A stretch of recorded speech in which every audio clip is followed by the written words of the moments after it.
आप देख रहे हैं युवा न्यूज और मैं हूँ शैली। महिलाएं असुरक्षित तो हम कितने सजग कार्यक्रम में आप सभी का स्वागत है। इस कार्यक्रम की शुरुआत करेंगे हम कविता की कुछ पंक्तियों से।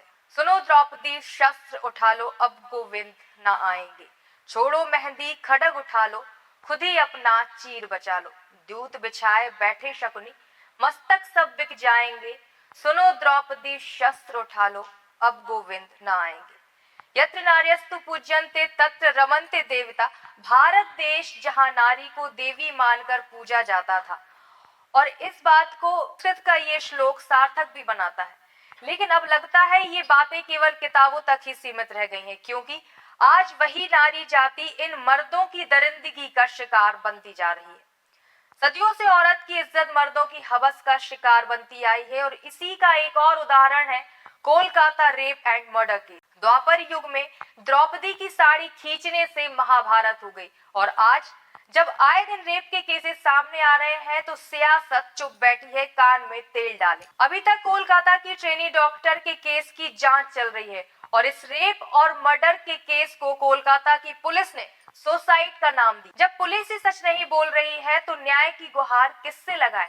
न्याय देने वाले जब खुद ही गुनहगार हो जाएं, तो न्याय की आशा किससे करें?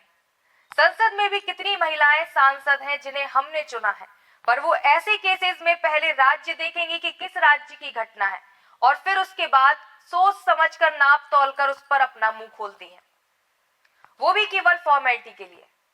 कई महिलाएं भी मंत्री हैं। अरे इनको तो छोड़ो, जिस राज्य की ये घटना है उस राज्य की मुख्यमंत्री ही एक महिला है। उन्होंने भी आज तक इस केस को लेकर कोई टिप्पणी नहीं की। कोई कुछ नहीं बोल रहा है, सब राजनेता चुप है, जैसे सबको सांप सूंघ गया हो। इस विषय में हमने बात की है कुछ प्रोफेसर से, जानते हैं उनकी क्या राय है। देखिए, वर्तमान परिप्रेक्ष्य में एक महती समस्या ये आ गई है कि हम 21वीं सदी के लगभग 2047 का विजन हम तय कर रहे हैं, और 78वें स्वाधीनता वर्षगांठ को मनाने जा रहे हैं। इतने समय के बाद भी अगर हमारे देश की परिपक्वता की बात करें तो हम कहते हैं कि महिला सशक्तिकरण की दिशा में काफ़ी काम हुआ है। महिला आयोग बनाए गए, यौन उत्पीड़न की दिशा में तमाम समितियों का गठन किया गया, महिलाओं को हमने समाज में सबसे ऊपर रखा। लेकिन ज़मीनी स्तर पर अभी भी कुछ काम नहीं हुए हैं जिन पर हमें काम करने की आवश्यकता है। पहली बात तो ये आती है कि आज भी बिना पढ़े लिखे समाज के साथ साथ में पढ़े लिखे समाज में भी यौन हिंसा, यौन उत्पीड़न के केस देखने को मिलते हैं। महिला को, नारी को हमने भारत में माँ माना है, जननी माना है, गर्भ को धारण करती है, वो षष्ठी को जन्म ले देती है। और यदि मान लीजिए हम उसके साथ में सम्मान का भाव पैदा नहीं करेंगे, हमारी संस्कृति में नारी को सबसे ऊपर रखा जाता है, और नारी को यदि हम परिवार में सम्मान नहीं देंगे तो ऐसी स्थिति में समाज में वो कैसे सशक्त हो पाएगी। आवश्यकता इस बात की है कि बचपन से हम जैसे अपनी बच्चियों को समझाते हैं कि बेटा तुम्हारे लिए रोड पर इन चीज़ों का ध्यान रखना है, बाहर इन चीज़ों का ध्यान रखना है, तुम्हें समय से वापस आना है, अंधेरे में तुम्हें बाहर नहीं रहना है। इसी तरह क्यों नहीं हम अपने बेटे को समझाएं कि बेटा जो घर के बाहर नारी है, जो लड़की है, वो आपकी बहन है, वो पूज्य है। अगर ये संस्कार हम बचपन से बच्चियों में जैसे देते हैं वैसे ही अगर बच्चों में दें तो जो भी यौन हिंसाएँ होती हैं और जो भी इस प्रकार की घटनाएं होती हैं, हम अपने बच्चे को सभ्य नागरिक बनाएंगे, जिम्मेदार नागरिक बनाएंगे, तो ये तय है कि इस प्रकार के यौन उत्पीड़न की घटनाएं नहीं होंगी। हमें अपनी महिलाओं को, अपने घर की महिलाओं के अलावा अपनी बच्चियों के साथ में बच्चों के लिए इस बात को संस्कारित करना पड़ेगा कि महिलाओं के साथ में वो व्यवहार बहुत ही शालीनता, सम्मान और गरिमा के साथ में रखें।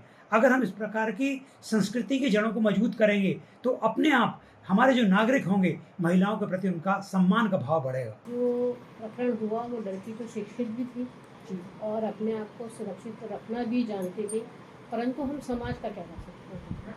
यदि पुरुष वर्ग की नज़र ही खराब है तो महिला अपने को कैसे सुरक्षित करे? तो मुख्य चीज़ है कि हम अपने लड़कों को अच्छी शिक्षा दें। लड़कियों को तो शिक्षा हम सब दे रहे हैं, लड़कियां जो हैं वे स्वयं सशक्त हैं, पर्याप्त है, परंतु हमें एक समाज का पुनरुत्थान करना अति आवश्यक है। इसके लिए ज़रूरी है हम अपने बच्चों को, लड़कों को अच्छी शिक्षा दें, जो बहन की इज्जत करना सीखें, एक अच्छा हम उनको सिटीजन बनने की शिक्षा दें, बेहतर नागरिक बने जीवन में। अब जैसे जो भी अपराधी है उनका क्या जीवन है, कुछ नहीं रह जाता बाद में, उनको उसके हमें परिणाम दुष्परिणाम बताने होंगे कि किस प्रकार से आप इस ऐसी गलती ना करें।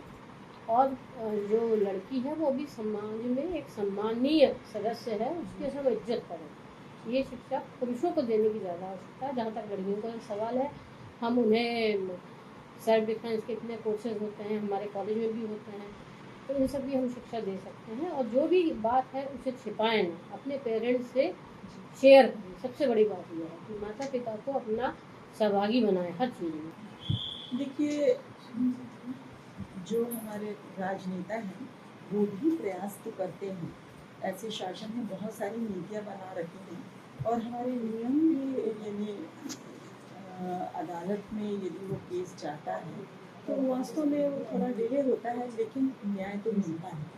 इसी कार्यक्रम के अगले एपिसोड्स में हम बात करेंगे जनता से और जानेंगे उनकी महिलाओं की असुरक्षा को लेकर क्या राय है। मुझे दीजिए इजाजत, नमस्कार।